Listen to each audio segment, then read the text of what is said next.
Greetings, my friends. Welcome to have you back on the program. Today is my day one that I want to help everybody recover back to optimal health. And what we're going to talk about is quality of muscle. And I'm not talking about vanity like pumping iron like Arnold Schwarzenegger, but the quality of life, locomotion, and health.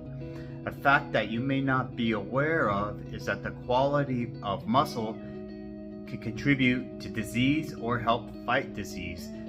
Diseases like hypertension, diabetes type 2, fatigue, obesity, inflammation, cancer, and even cognitive diseases like Alzheimer's and dementia.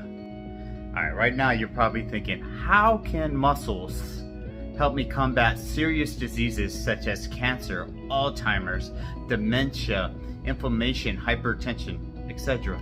That's a fair question, so bear with me. Muscles account for 40% of our body mass, and muscles are the biggest consumer of glucose, and glucose is the energy that our body uses. It converts carbohydrates that we consume, whether if it's through broccoli, alcohol, or your grandma's apple pie. Doesn't matter, it's all the same. It converts that to energy. And that energy goes to the muscles, and we store roughly about 2,000 calories of energy in our muscles. And when you work out, it burns all that energy in the muscles, and then it helps pull glucose out of the bloodstream, and that regulates your blood glucose levels. But if you're consuming too much sugar, you become insulin resistant. 88% of Americans are insulin resistant. So what does that mean? That's basically pre-diabetes, and it's been shown up to 20 years before you actually get signs of diabetes that they could do tests to show that you're insulin resistant, and then also show that you have precursors for these other diseases that I talked about earlier. So essentially, when you're consuming large amounts of sugar and your muscle cells get full, they close that door, because what insulin does, it's a key, and it unlocks those cells so it could put the sugar, the energy, the nutrients back in the muscles and get it out of the bloodstream.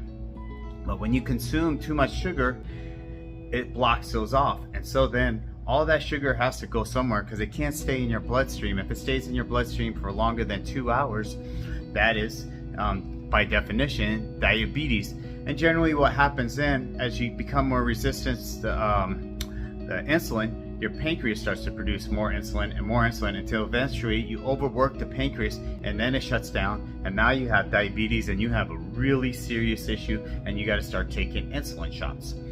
So one of the best ways that you could avoid that is by exercising. As you exercise and you stimulate muscles, especially in the way of strength training, this is going to be one of the ways that strength training could help improve your life, and it's going to help regulate that blood sugar levels. All right, so here we are at the conclusion, and you're here with me, and you're hey coach, I would love to have the best chance of fighting off serious diseases like cancer, dementia, Alzheimer's, etc. How do I do that? Glad you asked.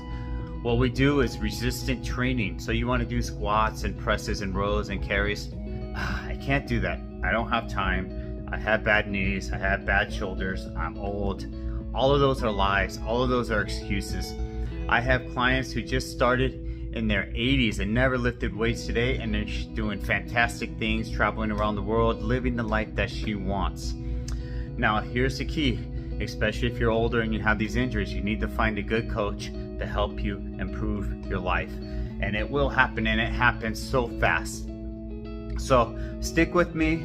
We're gonna get the rest of these videos. I'm going to show you how to do these exercises. I'm going to show you how to eat and how to create a better quality of life